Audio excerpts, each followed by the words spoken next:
We are providing you free book summaries to add value in your life and save your valuable time of your precious life. Before we start, make sure to subscribe to our channel for long book summaries with complete information from the book. In the introduction to How to Talk to Anyone, Leil Lowndes addresses the common feeling of being an outsider looking in on the social world. She describes the scene of a crowded room where some people seem to possess a magical quality that allows them to effortlessly command attention and build rapport, while others struggle to even start a conversation. She calls these successful individuals the big winners and explains that their secret is not necessarily born of innate talent, but of a mastery of specific techniques. Lowndes argues that the difference between a social superstar and someone who is ignored often comes down to very small nuances in body language, tone of voice, and the way they phrase their questions. She sets the stage by explaining that communication is more than just the words we speak. It is a complex dance of nonverbal cues that start the very second someone lays eyes on you. Most of our impact on others is determined before we even open our mouths to say hello. Lowndes explains that she has spent her career studying these social interactions to break them down into 92 specific little tricks that anyone can use to improve their social standing. The goal of the book is to give the reader the tools to handle any social situation with confidence, whether it is a high-stakes business meeting or a casual cocktail party. Lowndes acknowledges that some of these techniques might seem calculated or even manipulative at first glance. However, she counters this by stating that these are simply the habits that socially successful people already use subconsciously. By learning them consciously, you are not being fake, you are simply learning the language of connection. She believes that once you master these skills, you will no longer have to worry about what to do with your hands, where to look, or how to avoid an awkward silence. Instead, you will be able to focus on the person in front of you and build genuine, meaningful relationships. The introduction serves as a pep talk and a roadmap for the rest of the book. She promises that if you apply even a handful of these tricks, you will see an immediate difference in how people respond to you. She emphasizes that social skills are like a muscle that can be trained, and that anyone can transition from being a wallflower to a big winner. She invites the reader to think of the book as a toolkit, where each chapter offers a new way to fine-tune your social presence and make a lasting positive impression on everyone you meet. In the first chapter, titled The Flooding Smile, Leil Lowndes addresses the common mistake of flashing an immediate and reflexive grin the moment you see a new face. She argues that when you smile instantly, it appears as though you give that same smile to everyone you meet, from the waiter to your dry cleaner, and making it feel cheap and mechanical. Instead, she suggests you should look at the person for a second or two and let their personality sink in before letting a big, warm smile slowly flood over your face and into your eyes. This split-second delay makes the recipient feel that your smile is genuine and created specifically for them, which immediately raises your value in their eyes. It transforms a simple facial expression into a powerful tool of personal validation that signals you are truly impressed by the individual standing before you. In the second chapter, called Sticky Eyes, the author explores the magnetic power of intense and lingering eye contact. She explains that the big winners in life are those who make others feel like they are the only person in the room, and this is achieved by not breaking your gaze too quickly. Most people shift their eyes away as soon as a sentence ends, but Lowndes advises that you should keep your eyes locked on your partner even after they have stopped speaking or when you are the one talking. When you finally must look away, you should do it slowly and with apparent reluctance, as if your eyes are stuck with warm toffee. This technique communicates a high level of confidence and deep interest, which makes the other person feel significant and creates a sense of intimacy that standard eye contact cannot achieve. In the third chapter, titled Epoxy Eyes, Lowndes introduces a more advanced and intense version of eye contact designed for group situations. This technique involves keeping your eyes fixed on the person you wish to influence, even when a third person is doing the talking. Usually our eyes follow the speaker, but by keeping your gaze on your target, you signal that you are more interested in their reactions to the speaker than the speaker themselves. This creates an unspoken bond between you and the target person because it suggests a shared perspective or a secret understanding. It is a bold move that can be interpreted as either very flattering or very challenging, so she recommends using it primarily when you want to show strong support for someone or when you are trying to build a romantic connection. In the fourth chapter, named Hangin' Tough, the author discusses how your posture and the way you enter a room dictate how people perceive your social status before you even say a word. She notes that successful people have a distinct way of carrying themselves that suggests they are comfortable in their own skin and ready to take on the world. To mimic this, she suggests a visualization exercise where you imagine a leather bit hanging from the top of every doorway you pass through. You should imagine yourself biting down on that bit and being suspended from it, which naturally aligns your spine, pulls your shoulders back, and lifts your head. This physical presence makes you look taller, more confident, and more approachable, ensuring that you command respect the moment you are seen. In the fifth chapter, called The Big Baby Pivot, Lowndes focuses on the way you physically orient yourself towards someone during an introduction. She points out that when we see a tiny baby, we naturally pivot our entire bodies toward them and give them our full, undivided attention with our faces, chest, and toes pointing right at them.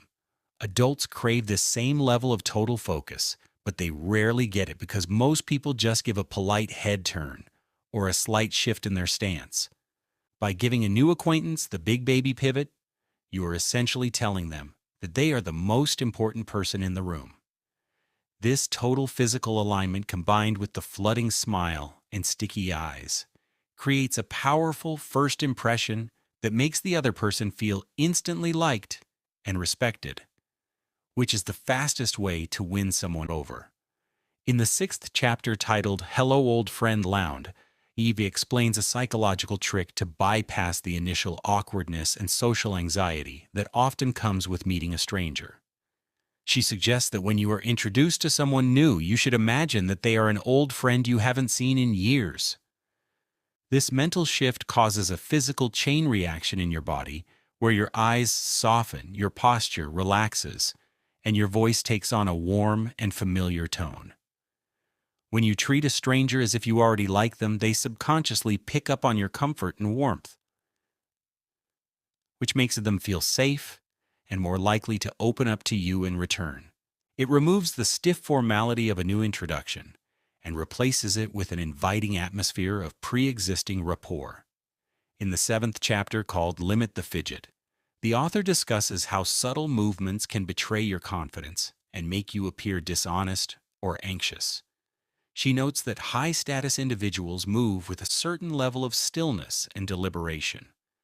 When you are talking to someone, you should avoid scratching your nose, twitching your hands, or shifting your weight back and forth constantly. These small fidgets are often interpreted by the listener's subconscious as signs of a lack of conviction or a desire to hide the truth. By keeping your hands away from your face and maintaining a calm, steady presence, you project an image of a person who is centered, in control, and worth listening to.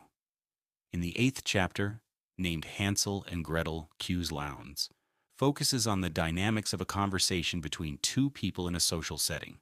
She points out that when two people are deeply engaged in a conversation, they often orient their bodies toward one another, creating a private space that excludes the rest of the room.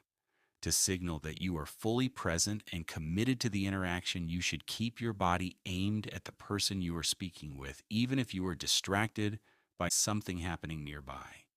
By providing these constant physical cues of attention, you ensure that your partner feels valued and that the connection between you remains strong throughout the exchange. In the ninth chapter, titled Watch the Scene, before you make the scene, the author provides a strategy for entering a room full of people without feeling overwhelmed. She advises against rushing into the crowd immediately. Instead, she suggests you should stop at the doorway and take a few moments to scan the room. You should look at the different groups and individuals to see who is talking, who is listening, and what the general energy of the party is like. This allows you to identify a person or a group that looks approachable and gives you a moment to adjust your own energy to match the environment. It transforms you from a frantic newcomer into a composed and observant guest who enters with a sense of purpose. In the 10th chapter called Be a Copycat, Lowndes introduces a powerful technique for creating instant psychological comfort. She explains that people feel most comfortable with those who are similar to them. One of the easiest ways to signal similarity is to subtly mirror the physical movements and the energy level of the person you are talking to. If they are leaning back, you should lean back. If they are using animated hand gestures, you should be slightly more expressive with your own.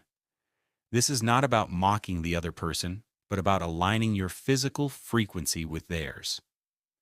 When someone sees their own movements reflected in you, it creates a subconscious sense of safety and likeness that makes them much more inclined to trust you and enjoy your company. In the 11th chapter titled How to Fool Them by Expecting the Best, Lowndes discusses the concept of the self-fulfilling prophecy in social interactions. She explains that the big winners in any field approach every new person with the internal assumption that the person will like them. This mental posture is not about arrogance, but about projecting a level of warmth and ease that makes the other person feel at home. When you walk into a room expecting to be welcomed, your body language naturally becomes open, your smile is more sincere, and your voice carries a tone of confidence. Because you act as though you are already among friends, people naturally respond by being friendly in return, which creates a positive loop of social success. In the 12th chapter called How to Give Them the Tongue-Tangling Feeling, the author introduces the idea of the personal greeting. She notes that many people use a generic hello or a standard professional greeting for everyone they encounter. To make someone feel truly special, Lowndes suggests that you should customize your greeting based on the specific person and the relationship you have with them. This involves using their name early in the conversation and adding a warm, personal touch that acknowledges your history or your appreciation of them. By making your initial words feel tailor-made for the individual, you instantly break through the wall of social formality and create a sense of belonging and value for the other person. In the 13th chapter titled How to Be a Modern-Day Renaissance Person, Lowndes explores how to broaden your conversational range. She argues that the most interesting people are those who have a little bit of knowledge about a lot of different subjects. She suggests that you do not need to be an expert in every field, but you should make an effort to skim newspapers or websites to stay updated on current events, trends, and diverse hobbies. This allows you to have a hook or a starting point for a conversation with almost anyone you meet. By being aware of what is happening in the world of sports, art, technology, or finance, you ensure that you are never at a loss for words when introduced to someone outside of your immediate circle. In the 14th chapter named How to Come Across as a One-of-a-Kind Person, the author discusses the power of the unique question. Most small talk is plagued by the same repetitive questions about what someone does for a living or where they are from. Lowndes advises that instead of asking the standard, "What do you do?" you should try to ask questions that reveal more about a person's character or passions. For example, you might ask someone how they spend their time or what brought them to this specific event. These open-ended questions invite more detailed and interesting stories, which allows the conversation to move beyond surface-level pleasantries and into more meaningful territory. In the 15th chapter called How to Avoid the Dreaded Question, What do you do? Lowndes provides a clever workaround for one of the most common social hurdles. She explains that while asking about someone's career is a standard practice, it can often lead to a dead end if the person is tired of talking about work or if they are currently unemployed. Instead of the direct approach, she suggests observing the person and looking for clues about their personality or interests through their clothing, accessories, or behavior. By making a comment or asking a question based on a specific detail, you show them that you are observant and interested in them as a human being, rather than just a job title. This approach makes you stand out as a more thoughtful and engaging conversationalist. In the 16th chapter titled, How to Never Ask What Do You Do, Lowndes provides a more refined strategy for learning about a person's life without sounding like an interrogator or a human resources manager. She suggests that instead of the blunt and often boring question about a career, you should use a technique called the omniscient observation. This involves making a polite and curious guess about how someone spends their time based on their demeanor or their energy. For example, you might say you have the look of someone who works in a creative field, or you seem like someone who handles a lot of responsibility. This approach is far more flattering because it shows you are paying close attention to them as an individual. Even if your guess is wrong, the person will usually be happy to correct you and explain what they actually do with much more enthusiasm than if you had simply asked for their job title. In the 17th chapter called How to Answer What Do You Do, the author turns the tables to help you make your own occupation sound more engaging. She points out that most people give a one-word answer like, I am an accountant or I work in sales, which effectively kills the momentum of the conversation. Lowndes introduces the technique of the flesh crawler, which means you should never give a naked job title. Instead, you should wrap your occupation in a short and interesting story or a benefit that your work provides to others. If you are an accountant, you might say, I help people keep more of their hard-earned money so they can enjoy their lives. This gives the other person a hook to ask more questions and allows you to present yourself as a person of value rather than just a worker in a specific category. In the 18th chapter named How to Sound Like You Are a Member of the Inner Circle, Lowndes discusses the importance of using the right vocabulary to build rapport with people from different backgrounds. Every profession, hobby, or social group has its own unique jargon and inside language. She suggests that if you're going to an event where you will be meeting people from a specific industry, you should do a little homework to learn a few of their key terms. You do not need to speak the language perfectly, but using one or two correct technical terms makes you appear more knowledgeable and relatable. It signals to the other person that you are an insider, or at least someone who respects their world enough to understand its language, which instantly lowers their guard and builds a bridge of commonality. In the 19th chapter titled, How to Avoid Being a Conversation Killer, Lowndes addresses the common habit of providing short and unhelpful answers to friendly questions. When someone asks, How was your trip? Or how is your work? Most people respond with a simple fine or good. This puts the entire burden of the conversation back on the other person and makes you seem disinterested or dull. To avoid being a conversation killer, you should use the technique of the extra word. Every time someone asks you a question, make it a rule to provide at least one or two extra details that the person can use to keep the dialogue moving. Instead of saying the trip was fine, you might say the trip was great, especially the small cafe we found in the old part of town. This small addition provides a new topic and shows that you are an active and generous participant in the social exchange. In the 20th chapter called How to Make Them Feel Like They Are the Only Person in the Room, Lowndes explores the power of focused listening. She notes that in a busy social environment, our eyes tend to wander to see who else is in the room or what is happening at the bar. This is a subtle but devastating signal to the person you are talking to that they are not important. To master this, you must use the technique of the spotlight. Imagine there is a bright spotlight shining only on the person you are speaking with, and the rest of the room is in total darkness. By maintaining steady eye contact and ignoring the distractions around you, you create an intense and flattering experience for your partner.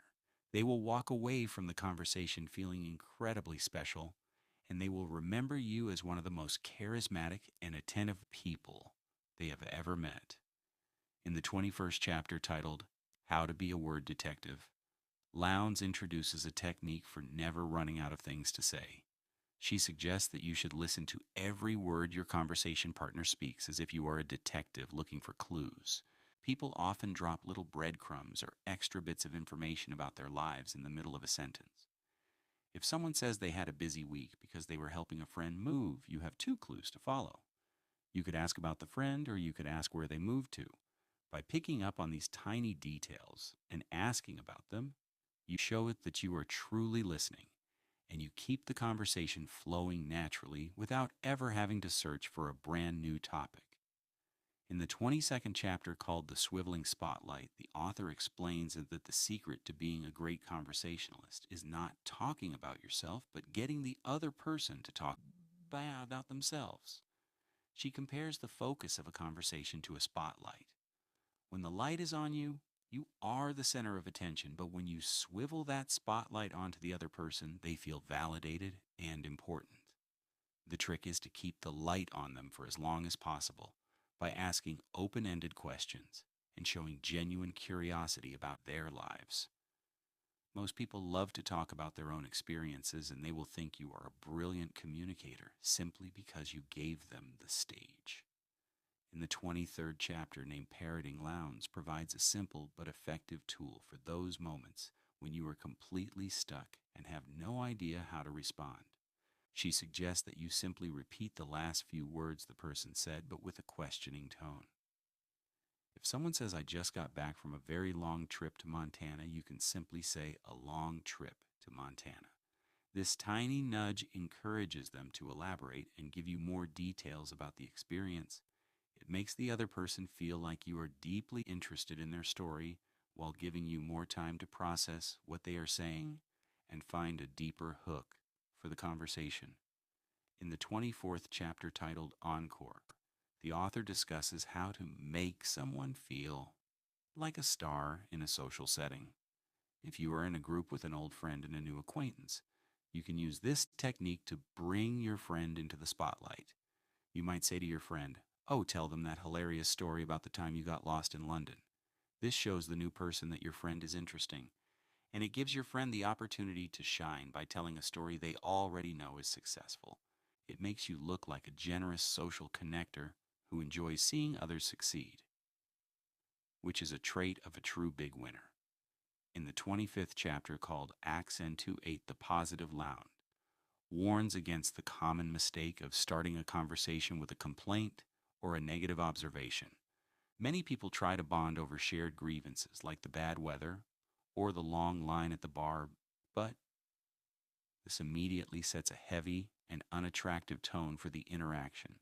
Instead, you should always lead with something positive or complimentary. By being a source of good energy and optimism, you become a person that others want to be around. People will associate your face with a feeling of warmth and success rather than a feeling of annoyance or pessimism. In the 26th chapter titled How to Bear Your Back to the Crowd, Lowndes provides a strategy for entering a room where you do not know a single person. She observes that most people instinctively walk into a room and stay near the door or hug the walls because it feels safe. However, she argues that big winners do the opposite. They walk straight into the center of the room and stand with their backs to the crowd. This bold physical posture signals to everyone else that you are confident and completely at ease in your surroundings. By baring your back, you are non-verbally communicating that you do not fear the people behind you and that you are an open and approachable person. This simple act of physical bravery makes you a magnet for other people who are looking for someone confident to talk to, and it immediately establishes you as a person of high social status within the environment. In the 27th chapter named The Exclusive Smile, Lowndes refines her earlier advice on smiling by introducing the idea of varying your smiles for different people. She explains that if you give the same exact big smile to everyone you meet, it loses its value because it becomes a commodity rather than a gift. To make your interactions more meaningful, you should have a unique and specific smile for each person you encounter.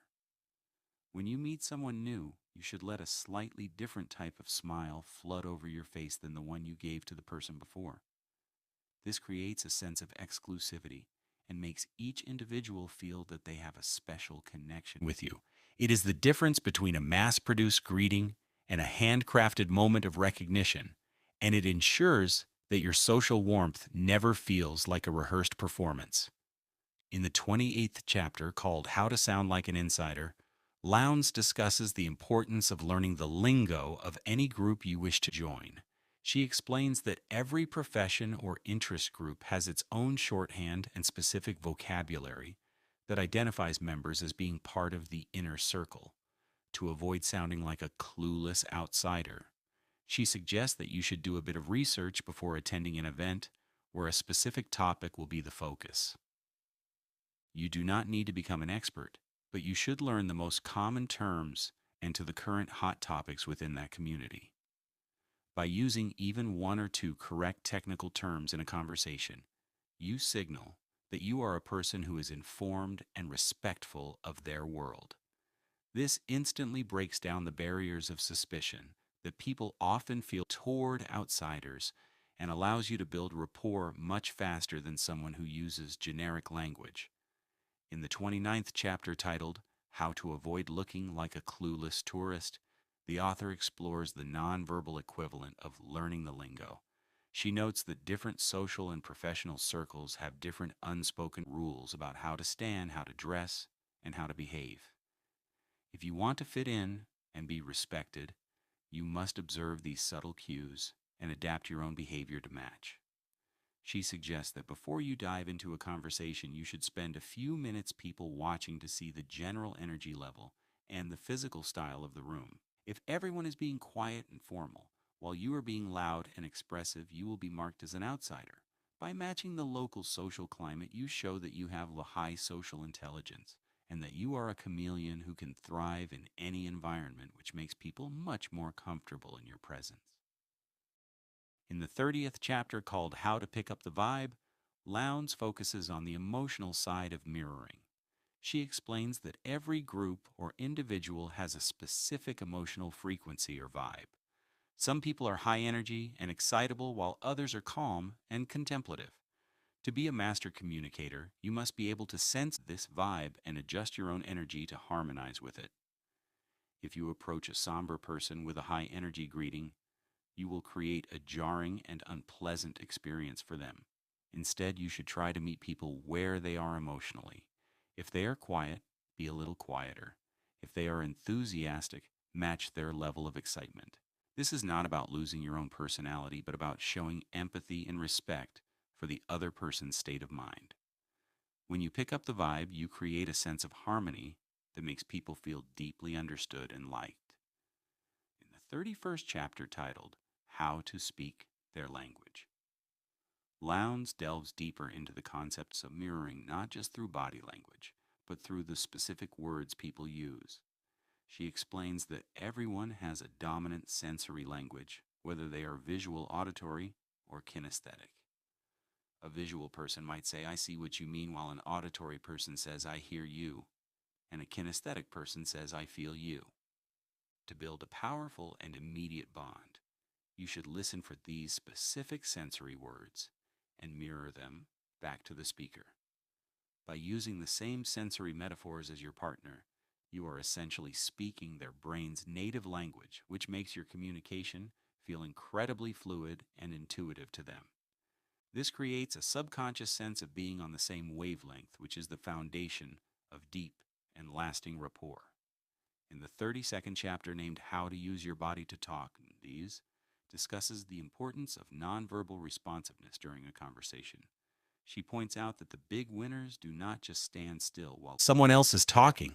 They use their entire bodies to show that they are engaged and listening.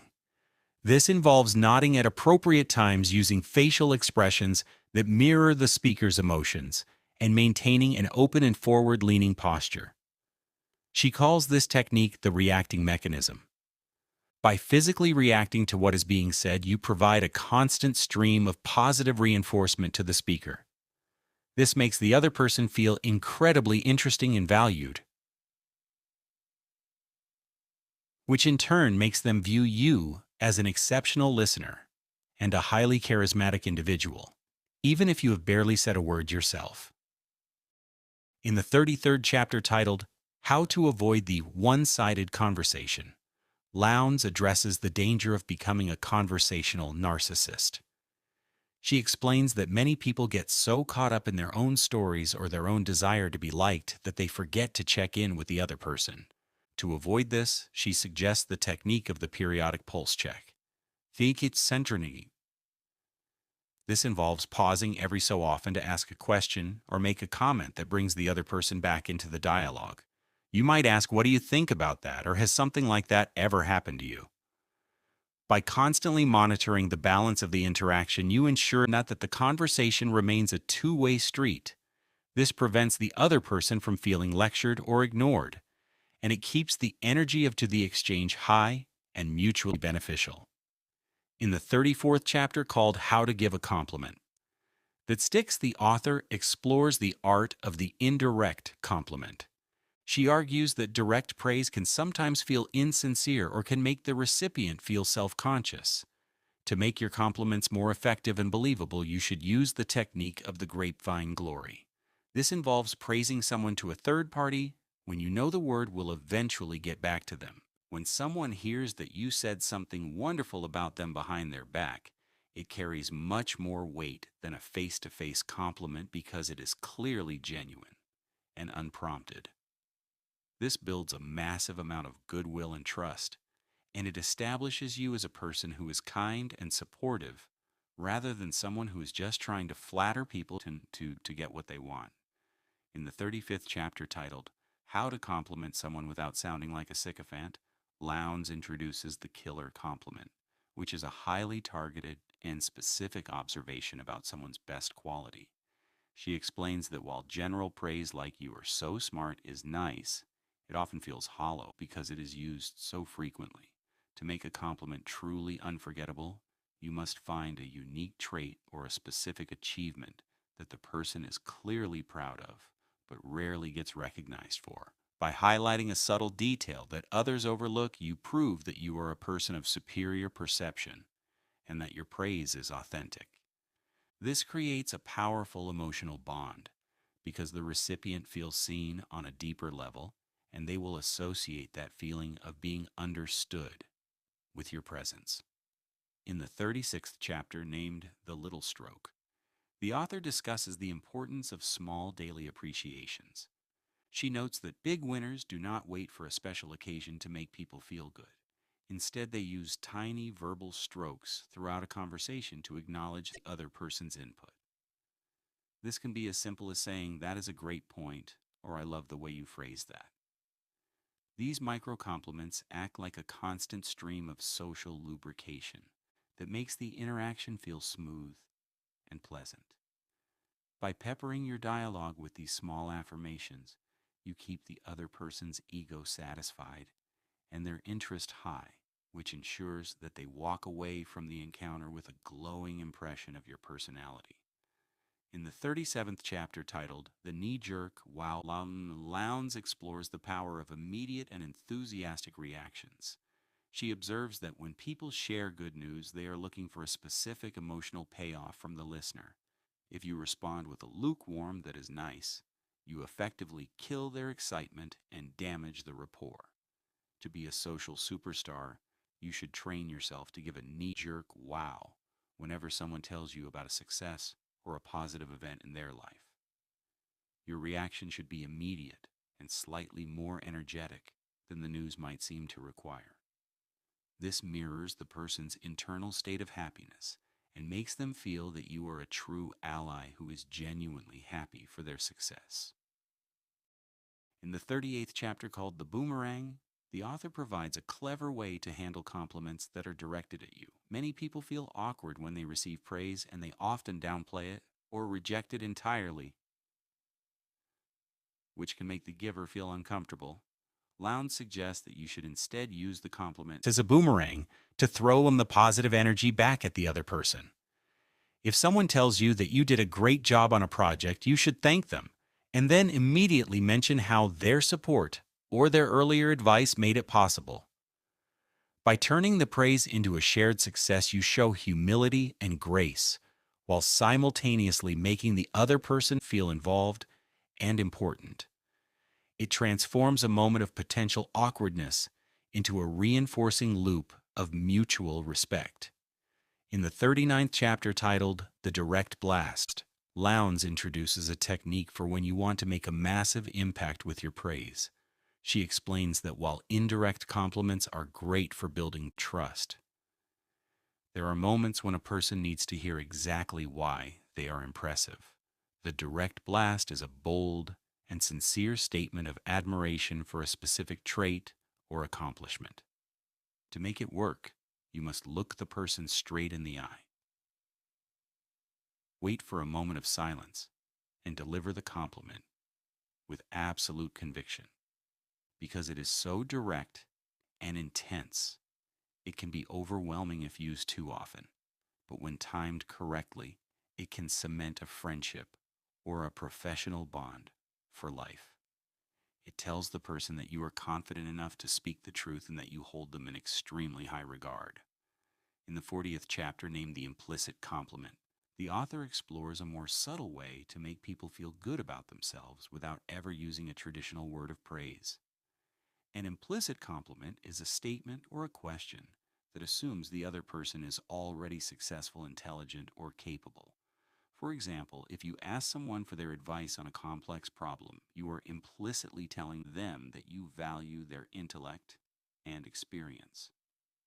This is often more powerful than a direct compliment because it allows the person to come to the conclusion themselves that you respect them. It bypasses their natural defenses and makes them feel naturally superior and helpful in your presence, which is a feeling they will associate with you. In the 41st chapter titled The Accidental Adulation, Lowndes discusses how to make a compliment seem like it slipped out by mistake. She explains that people are often skeptical of planned praise, but they are completely defenseless against a compliment that seems unintentional. This technique involves slipping a positive adjective or a piece of praise into a sentence that is actually about something else. For example, you might say to someone as a person with your level of taste, "You probably noticed how well the event was organized." By making the praise an afterthought rather than the main point of the sentence, you make it feel organic and indisputable. This makes the recipient feel wonderful without feeling like they are being buttered up. In the 42nd chapter called The Killer Compliment, Lowndes focuses on the ultimate way to win someone's heart through praise. She suggests that we all have a specific attribute that we are secretly most proud of, but that we fear others do not see. The killer compliment is a targeted observation of that specific hidden strength. To find it, you must be a word detective and listen for the things a person mentions with a touch of extra pride or the hobbies they spend the most time on. When you finally deliver a compliment that validates their most private sense of self-worth, you become a hero in their eyes. It is the most sophisticated form of social connection because it requires deep observation and genuine empathy to execute properly. In the 43rd chapter titled How to Sound Even More Exciting on the Phone, Lowndes transitions from face-to-face interactions to the world of telecommunications. She points out that when you are on the phone, you lose more than half of your communication power because your body language and facial expressions are invisible. To compensate for this loss, you must put more energy and color into your voice. She suggests that you should use your voice as a musical instrument and vary your pitch and volume to keep the listener engaged. By slightly exaggerating your vocal enthusiasm, you make up for the lack of visual cues and ensure that you come across as a person who is vibrant and happy to be talking to the person on the other end of the line. In the 44th chapter named How to Close the Gap on the Phone, the author explains how to create around a sense of intimacy, even when you are miles apart. She suggests that you should use the person's name more frequently than you would in person, because you cannot touch their arm or lean in close to show attention. Your words and their name must do the heavy lifting. By weaving their name naturally into your sentences, you create a verbal embrace that makes the listener feel connected to you. This technique helps to bridge the physical distance and makes the conversation feel like a private and exclusive exchange rather than a routine phone call. In the 45th chapter titled, How to Make Them Happy, They Called You, Lowndes discusses the importance of the initial greeting. Many people answer the phone with a crisp or businesslike hello that can sound dismissive. Instead, she recommends that you answer the phone professionally, but then wait to hear who is calling. Once you identify the caller, you should let a huge surge of warmth and joy enter your voice as if they are the one person you have been waiting to hear from all day. This sudden shift from a neutral professional tone to an enthusiastic personal one makes the caller feel incredibly special and instantly builds a positive atmosphere for the rest of the conversation. In the 46th chapter called Sneak Through the Gatekeeper, the author provides a clever strategy for reaching high-level people who are protected by assistants or secretaries. She explains that most people treat gatekeepers like obstacles or machines, which makes the gatekeeper want to block them even more. Lowndes suggests that you should treat the assistant with the same level of respect and charm that you would give to the boss. By learning the assistant's name and being genuinely friendly, you turn them into an ally. When the gatekeeper likes you, they are much more likely to put your call through or find a way to get you on the schedule because they want to help a person who treated them with dignity. In the 47th chapter titled, How to Speak to the Gatekeeper with Style, Lowndes expands on the relationship between you and the person standing between you and your target. She explains that most people make the critical mistake of viewing the assistant as a low-level hurdle to be jumped over as quickly as possible. This attitude is often sensed by the gatekeeper as a lack of respect, which makes them less inclined to help you. To sound like a big winner, you should use the technique of the assistant's praise. This involves taking a moment to genuinely thank the assistant for their help, or to comment on how efficiently they seem to be running the office. By validating their role and showing that you recognize their importance, you distinguish yourself from the dozens of other callers who treat them like a nuisance. This creates a sense of professional camaraderie that can often result in your message being placed at the top of the pile, or your call being transferred with a personal recommendation. In the 48th chapter named How to Sound Like a VIP on the Phone, the author discusses the subtle vocal cues that separate high-status individuals from the rest. She notes that people who are used to being in charge do not rush their speech or sound frantic when they are on a call. To project an image of power and reliability, you should use the technique of the vocal pause. Instead of filling the silence with filler words like or you should be comfortable with brief moments of quiet. This gives the impression that you are thoughtful and composed. Additionally, you should avoid upward inflections at the end of your sentences, which can make you sound like you are asking for permission or that you are unsure of yourself. By speaking in a steady downward cadence, you signal that you are a person of authority whose words carry weight.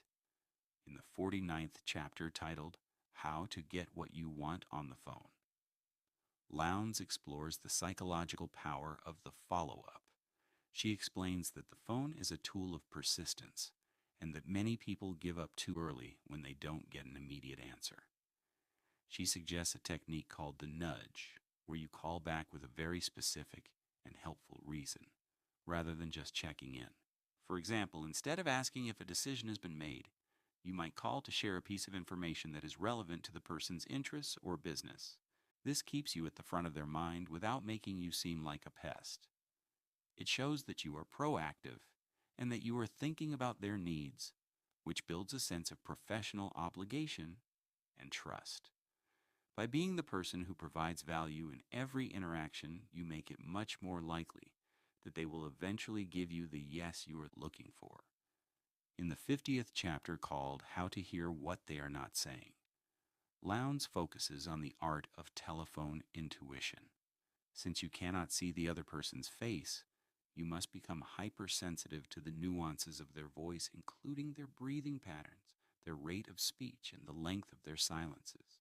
She suggests the technique of the vocal mirror, where you match the tempo and mood of the person on the other end. If they sound rushed and stressed, you should speak more quickly and get straight to the point. If they sound relaxed and talkative, you should slow down and engage in a bit of social storytelling.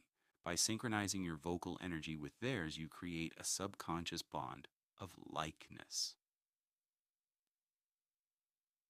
This makes the other person feel that you are on the same page as them, which is vital for building rapport when you lack the benefit of physical presence. In the 51st chapter titled How to Eat and Talk at the Same Time, Lowndes tackles the common social nightmare of being at a dinner party or a business lunch where you are expected to be both a charming conversationalist and a polite diner. She points out that big winners never allow their hunger to interfere with their social performance. The primary rule here is that you are not there for the food.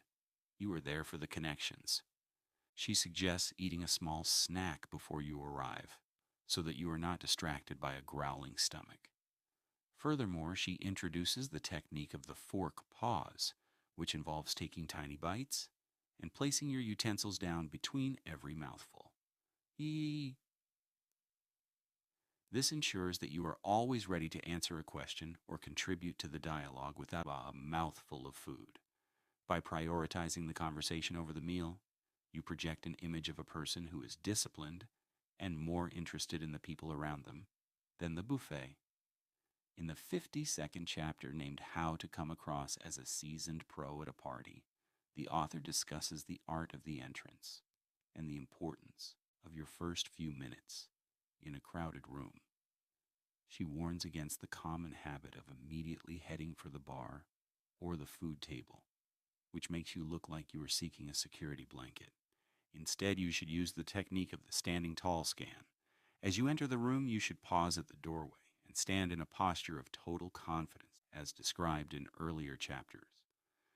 You should slowly scan the room with a pleasant, expectant look on your face, as if you are looking for a dear friend. This gives the impression that you are a person of importance who belongs in the room, and it allows others to see you and decide to approach you. By claiming your space before you move, you establish a high social value that carries through the rest of the evening. In the 53rd chapter titled How to Be a Social Butterfly, Lowndes explains how to navigate a room without getting trapped in a single conversation for the entire event. She notes that many people stay with the first person they talk to because they are afraid of the awkwardness of leaving. To avoid this, you should use the technique of the graceful exit.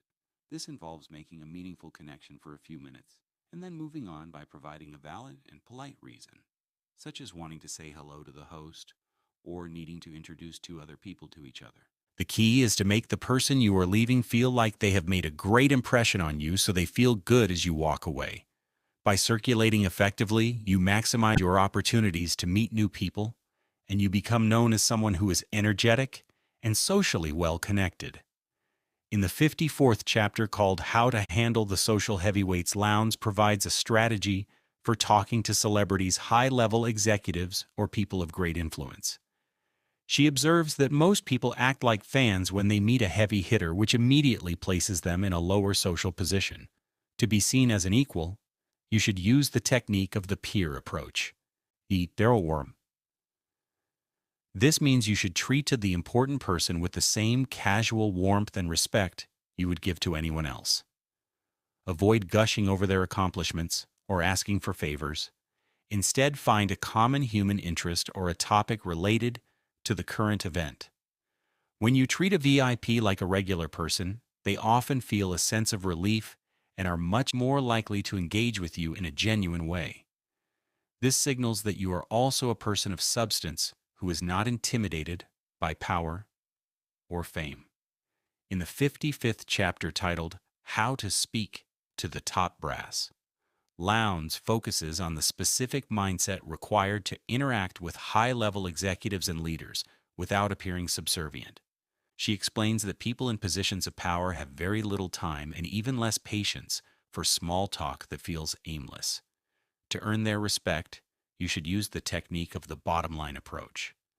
This means getting straight to the point and being very clear about your purpose or your opinion.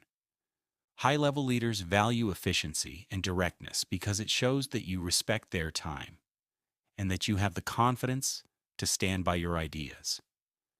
By cutting out the fluff and speaking with clarity, you demonstrate that you are a person of action who understands the stakes of a high-level environment. In the 56th chapter, named How to Get What You Want by Helping Others, Lowndes discusses the law of reciprocity as a tool for professional success. She argues that the most effective way to get someone to do something for you is to first do something for them without being asked. She suggests a technique called the favor bank, where you consistently look for small ways to help your colleagues or clients, such as sending them an interesting article or making a helpful introduction. When you build up a balance of goodwill in your favor bank, people are naturally inclined to want to help you when you eventually have a request. This approach transforms business from a series of cold transactions into a network of mutually beneficial relationships where people are eager to see you succeed because you have contributed to their success. In the 57th chapter titled, How to Sound Like You Know Everything, Lowndes explores the concept of the knowledge bridge, which allows you to participate in conversations on topics you are not an expert in. She explains that you do not need to have deep technical knowledge to be an engaging conversationalist in a specialized field. Instead, you should focus on asking intelligent questions that allow the expert to shine. By using phrases like, I have always been curious about how that works, or what is the most challenging part of your industry, you show that you are an observant and curious person. This allows you to bridge the gap between your own experience and the other person's expertise, which keeps the conversation flowing and makes the other person feel like an authority in your presence. In the 58th chapter called How to Use Your Body to Close the Deal, Lowndes focuses on the nonverbal cues that signal agreement and commitment in a professional negotiation. She points out that many people lose a deal at the very last minute because their body language becomes tense or defensive. To project an image of calm confidence, you should maintain an open posture and use subtle head nods to show that you are in alignment with the other person's points. She introduces the technique of the mirror and lead, where you first match the other person's physical state and then gradually shift your own body language into a more relaxed and positive position. If they follow your lead and also relax, it is a strong subconscious signal that they are ready to agree with you and move forward with the deal. In the 59th chapter titled How to Give Them a Sense of Deja Vu, Lowndes explains a sophisticated technique for making a stranger feel as though they have known you for years. She notes that we tend to feel most comfortable with people who share our mannerisms and speaking styles. To create this instant bond, you should go beyond simple physical mirroring and start mirroring their sentence structures and their pacing. If the person you are speaking with uses short, punchy sentences, you should respond in kind. If they are more long-winded and descriptive, you should expand your own vocabulary to match. This vocal synchrony creates a powerful subconscious feeling of familiarity. By echoing their conversational rhythm, you bypass their natural social defenses and make them feel that you are a kindred spirit who truly understands their way of thinking. In the 60th chapter named How to Echo Their Emotions, the author discusses the importance of emotional mirroring as a way to build deep empathy. She points out that if someone is telling you a story about a frustrating experience and you respond with a cheerful or indifferent tone, you create a disconnect that damages the relationship. Instead, you should use the technique of the emotional echo, where you match the intensity of their feelings with your facial expressions and your tone of voice.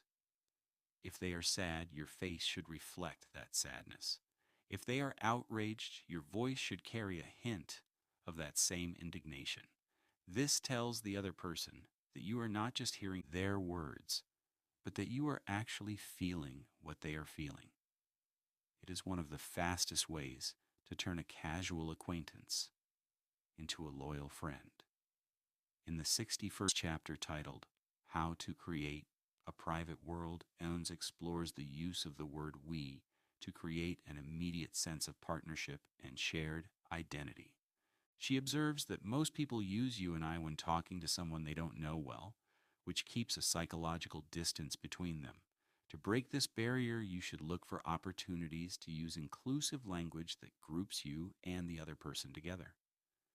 Even if you have just met, you can say things like, "How are we enjoying the event?" or We should find a way to fix this.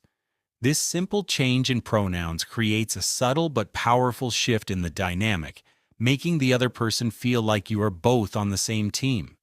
It fosters a sense of collaboration and intimacy that makes people much more likely to trust your opinions and support your goals. In the 60-second chapter called How to Make Them Feel Like You Are Reading Their Mind, Lowndes introduces the technique of the personal history. She explains that every person has a set of core experiences or values that define who they are. If you can identify one of these key traits and reference it later in the conversation, you create a profound sense of being understood. For example, if someone mentioned early on that they grew up in a small town, you might later say, as someone who values that small town sense of community, "What do you think of this big city project?"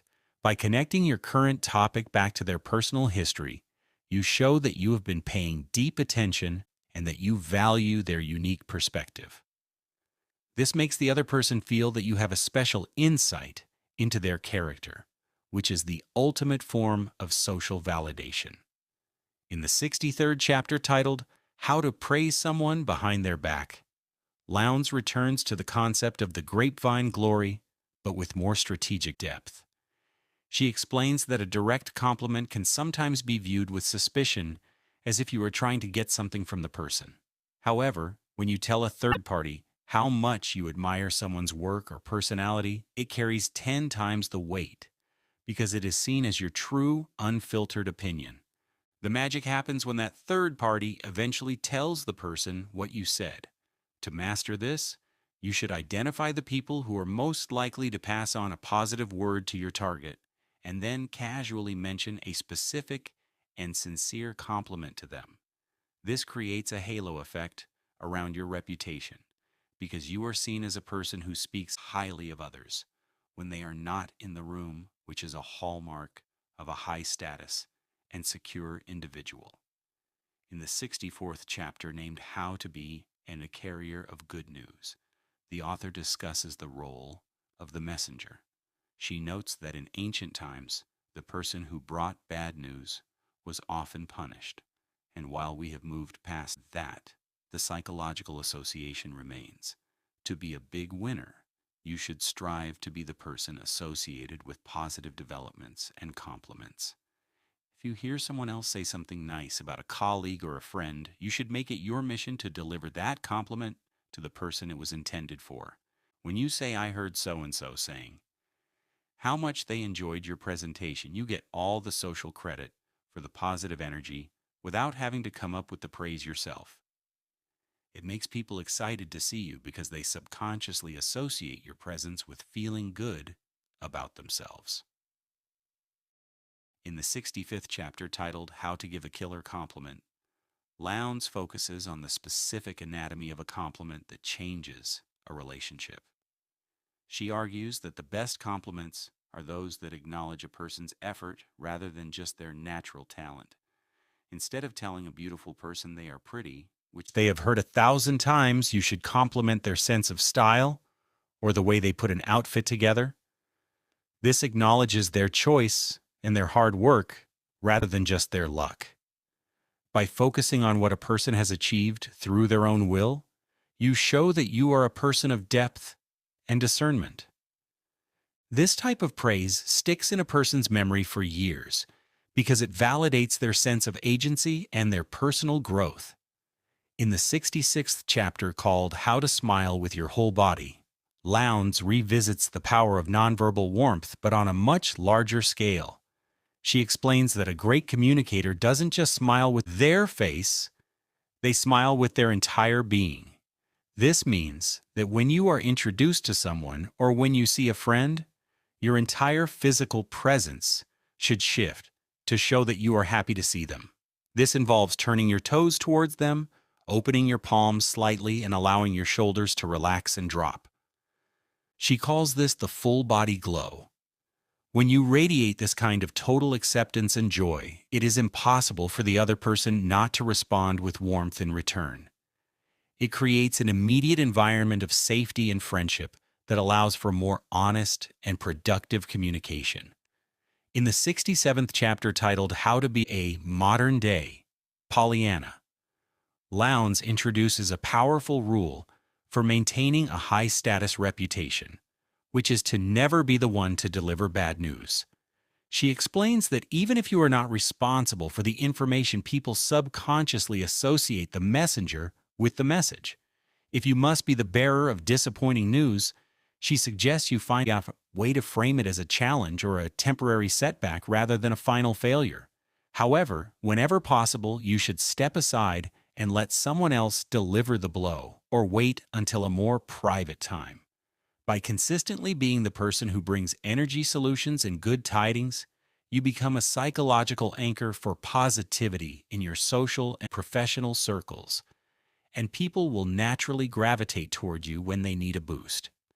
In the 68th chapter named How to Handle the Bores, Lowndes addresses one of the most difficult social tasks, which is how to politely escape a conversation with someone who is monopolizing your time with uninteresting stories. She advises against the awkward foot shifting or eye wandering that most people use. Instead, she suggests the technique of the meaningful transition. You should find a tiny detail in their story and use it as a bridge to introduce them to someone else in the room. You might say, that reminds me so much of what my friend Sarah was talking about. You two really should meet. This allows you to walk away while making the bore feel like you have done them a favor by introducing them to a new audience. It is a win for everyone involved, and it keeps your reputation as a gracious guest intact. In the 69th chapter titled How to Avoid Being a Gossip, Lowndes warns against the seductive but dangerous habit of talking about others behind their backs in a negative way. She points out that while gossip can feel like an easy way to build an instant bond, it actually signals to the listener that you are likely to talk about them in the same way the moment they leave. To be a big winner, you should adopt the rule of the iron silence regarding secrets or negative rumors. When someone tries to draw you into a gossipy conversation, you should remain neutral or find one positive thing to say about the person being discussed. This marks you as a person of high integrity and someone who can be trusted with sensitive information, which is a vital trait for anyone looking to ascend to the top of their field. In the 70th chapter called How to Give a Quick Fix for Your Mistakes, Lowndes explores the best way to handle the inevitable social or professional blunder. She explains that the worst thing you can do is to become defensive or try to hide the error. Instead, you should use the technique of the immediate and bold apology. By taking full responsibility right away and focusing on how to fix the situation, you strip the mistake of its power to damage your reputation. High-status individuals are not perfect, but they are accountable. When you own your mistakes with confidence, rather than shame, you show that you are a person of character. People are surprisingly forgiving of errors when they are met with honesty and a clear plan for moving forward, and it often strengthens the bond of trust between you and the other person. In the 71st chapter titled How to Speak to the Ego, Lowndes explains that everyone has an invisible sign around their neck that says, "Make me feel important." She discusses the technique of the ego massage, which involves recognizing the specific area where a person feels most vulnerable or most proud, and offering a subtle boost to their self-esteem. This is particularly useful when you are about to ask for a favor or deliver a difficult piece of information. By first acknowledging the other person's status or their hard work, you soften their psychological defenses. When a person feels that their ego is secure and appreciated, they become much more flexible and open to your suggestions because they no longer feel the need to protect their position or prove their worth to you. In the 72nd chapter named How to Get a Favor Without Asking for One, the author explores the power of the implied request. She points out that direct requests for favors can sometimes put people on the spot and create a sense of pressure that leads to resentment. To avoid this, you should use the technique of sharing your challenge. Instead of saying, "Can you help me with this?" you describe the situation you are facing and the goals you are trying to achieve. By presenting the problem as a topic of conversation, you allow the other person to volunteer their help or advice. When someone offers to help you of their own volition, they feel a sense of ownership and pride in the outcome, which makes them much more committed to seeing you succeed than if they were simply doing a task they were told to do. In the 73rd chapter titled, How to Wait Out the Other Person, Lowndes discusses the strategic use of silence in negotiations and requests. She notes that most people are uncomfortable with quiet moments in a conversation and will rush to fill them with unnecessary explanations or concessions. To be a big winner, you should use the technique of the expectant pause. After you have stated your case or made a proposal, you should stop talking and maintain friendly eye contact. This puts the ball firmly in the other person's court and forces them to process your words and formulate a response. Often the person who speaks first after a significant silence is the one who gives up the most ground. By mastering the art of the wait, you show that you are confident in your position and that you are not desperate for an immediate answer. In the 74th chapter called How to Make Them Feel Like They Already Said Yes, Lowndes introduces a powerful psychological framing technique called the assumed consent. This involves speaking as if the agreement or the favor is already a foregone conclusion. Instead of asking if someone would be willing to do something, you focus the conversation on the logistics of how it will happen. For example, you might say, "Once we get started on this, what do you think the first step should be?" This bypasses the moment of decision-making and moves straight into the collaborative phase. It is a very effective tool for leaders and salespeople because it creates a momentum of agreement that feels natural and inevitable. When you act as though the answer is yes, others are often happy to follow your lead and avoid the stress of making a formal choice. In the 75th chapter titled, How to Speak to a Busy Person, Lowndes addresses the reality that time is the most precious commodity for high achievers. She explains that if you want to be respected by a VIP, you must never ask them a question that could be answered with a quick search. To be a big winner, you should use the technique of the pre-cleared conversation. This means you do your homework before the meeting and only bring up topics or problems that truly require their specific expertise or authority. By showing that you have already done the legwork and are only taking up their time for high-value items, you prove that you are a professional of their same caliber. This level of preparation signals that you respect their schedule, which is the fastest way to gain the trust of someone at the top of their field. In the 76th chapter named How to Use the Power of the Secret, the author discusses the psychological bond created by shared confidential information.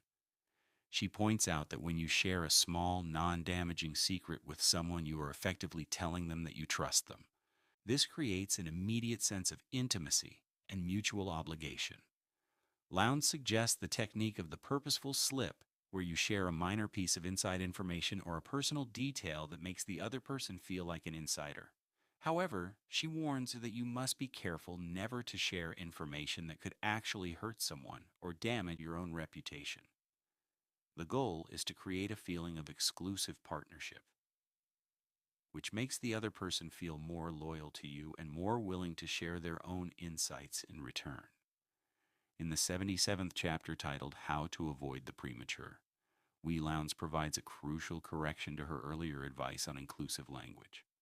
While using "we" is powerful, she explains that using it too early in a professional relationship can come across as presumptuous or pushy. She introduces the technique of the rapport ladder, where you start with formal language and gradually move toward inclusive pronouns as the other person shows signs of comfort. You must wait for the other person to give you a green light, such as a personal anecdote or a relaxed physical posture, before you start treating them like an old partner. By pacing your intimacy to match theirs, you avoid triggering their social defenses and ensure that the relationship develops at a speed that feels safe and natural to them. In the 78th chapter called How to Give Them a Way Out, Lowndes explores the importance of saving face in professional interactions.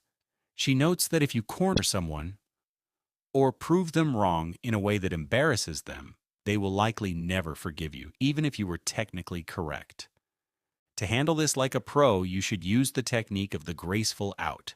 If someone makes a mistake or a false claim, you should provide them with a plausible excuse like, oh, you probably had the older version of the report, or the lighting in here makes it hard to see the details. By giving them a way to retreat without losing to their dignity, you win their gratitude and their future cooperation. It shows that you are more interested in the relationship and the shared goal than you are in being right, which is a hallmark of a true leader. In the 79th chapter titled How to Be a Savvy Sightseer, Lowndes provides a tactical approach to entering a party where you want to meet influential people without appearing desperate. She suggests that instead of rushing toward the most famous person in the room, you should first take a slow lap around the perimeter. This allows you to observe the various clusters of conversation and identify who is actually engaged and who is looking for a way out. By being like a savvy sightseer, you can wait for a natural opening or a lull in a conversation before making your move. This patience ensures that when you do approach, you are seen as a welcomed addition to the group rather than an interruption. It gives you the advantage of entering the social flow at the perfect moment, which makes your introduction feel seamless and professional. In the 80th chapter named How to Practice Proper Party Picking, the author discusses the importance of how you physically position yourself when you are part of a group conversation. She notes that many people stand in a tight circle, which effectively blocks others from joining. To be a big winner and a social connector, you should stand in a way that leaves an opening for a third or fourth person to enter. This is known as the open wedge formation.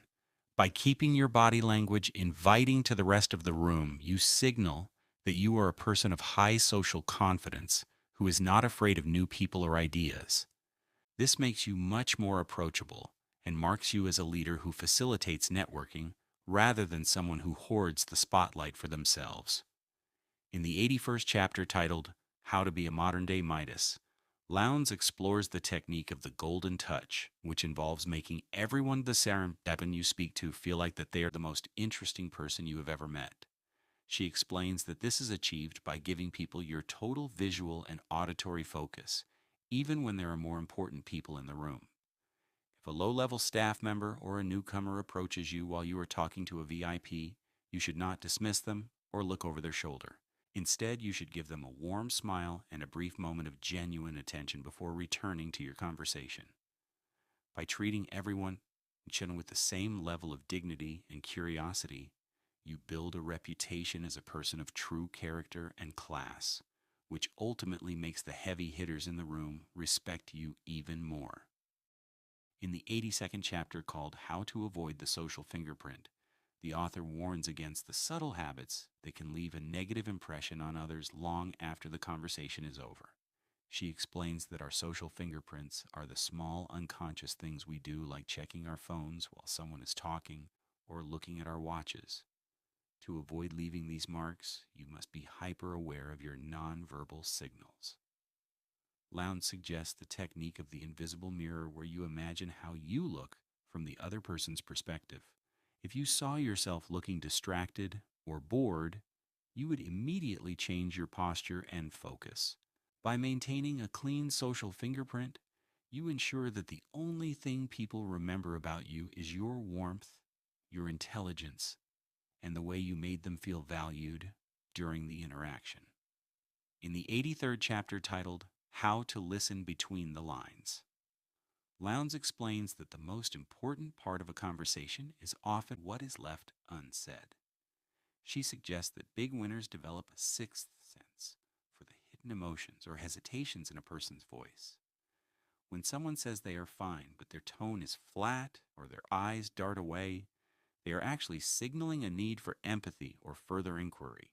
To master this, you should use the technique of the emotional X-ray, where you ignore the literal words and focus entirely on the subtext of the interaction.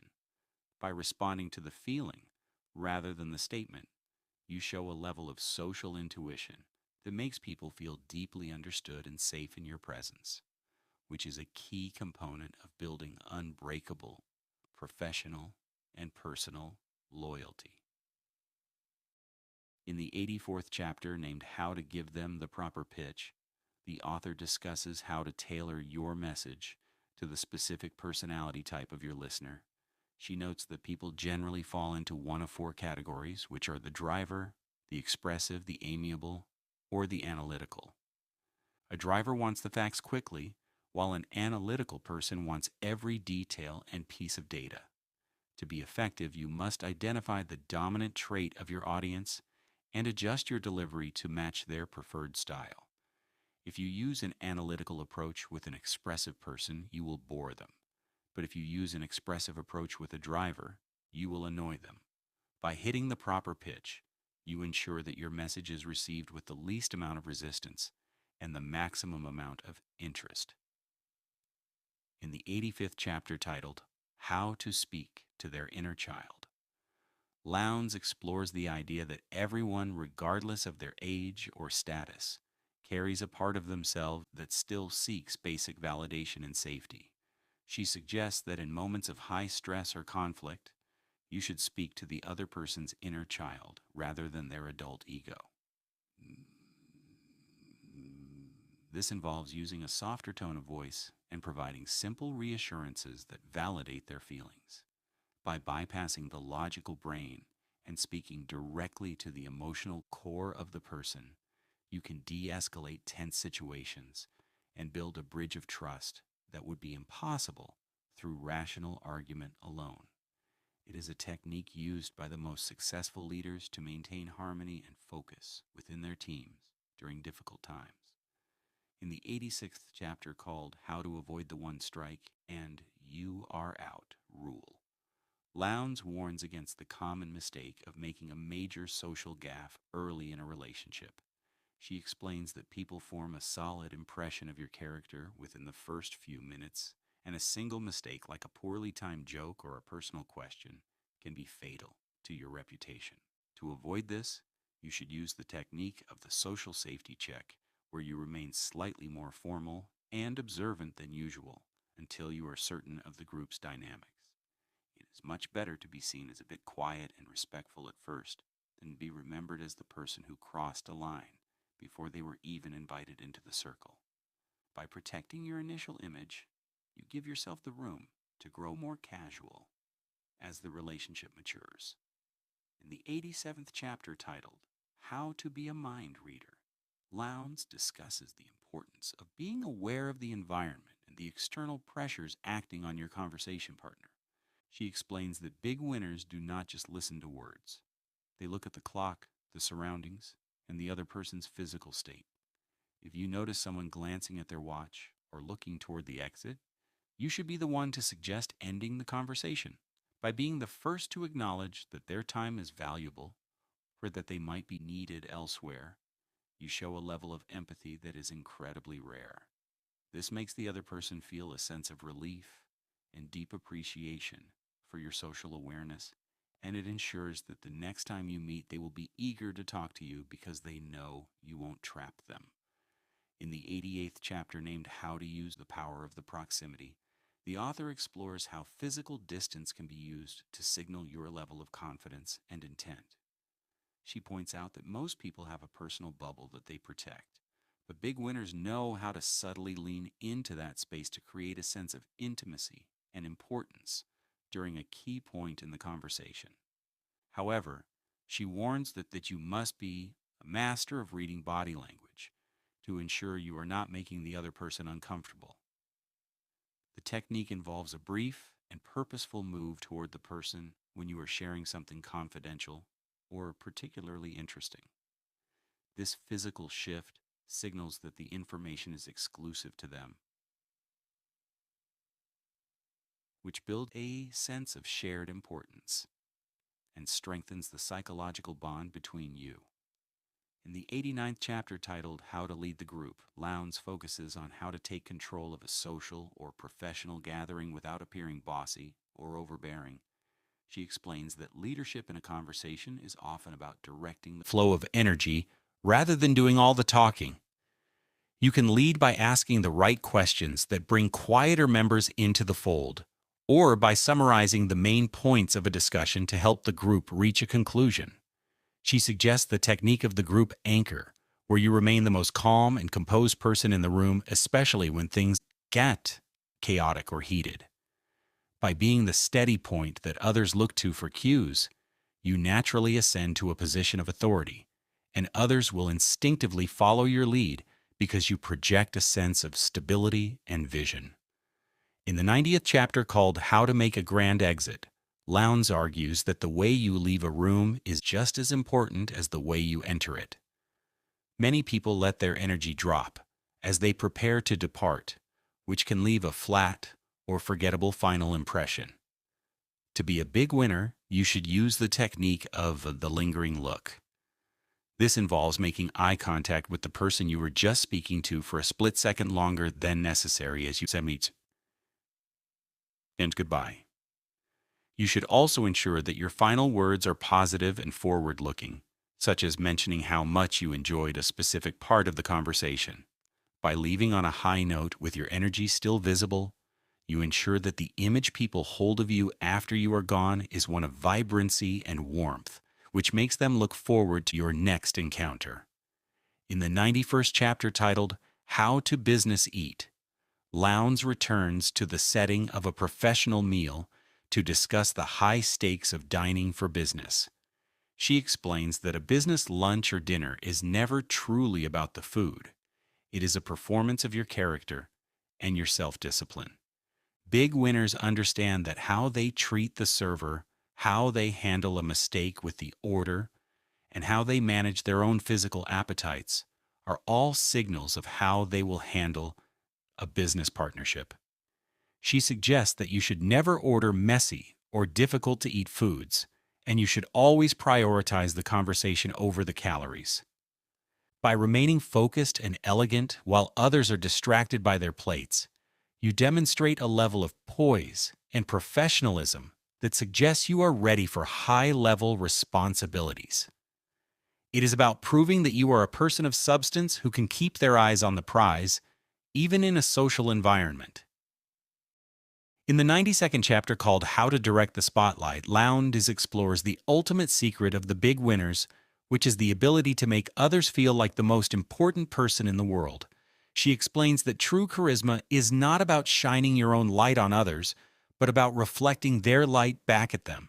When you are in a conversation, you should act as a mirror that amplifies the best qualities of the person you are talking to. By listening with intensity, asking insightful questions, and showing genuine delight in their successes, you create an emotional experience that people will never forget. This is the culmination of all the techniques in the book.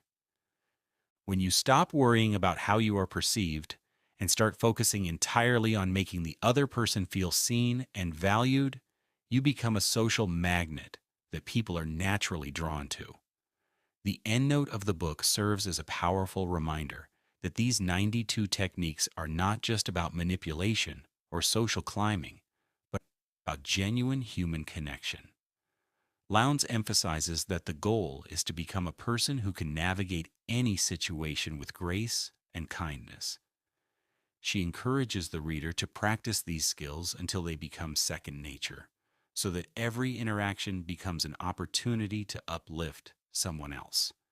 The true big winner is not the person who gets their way every time, but the person who leaves every room better than they found it. By mastering the art of communication, you gain the power to build stronger relationships, foster trust, and create a more successful and fulfilling life for yourself and everyone around you.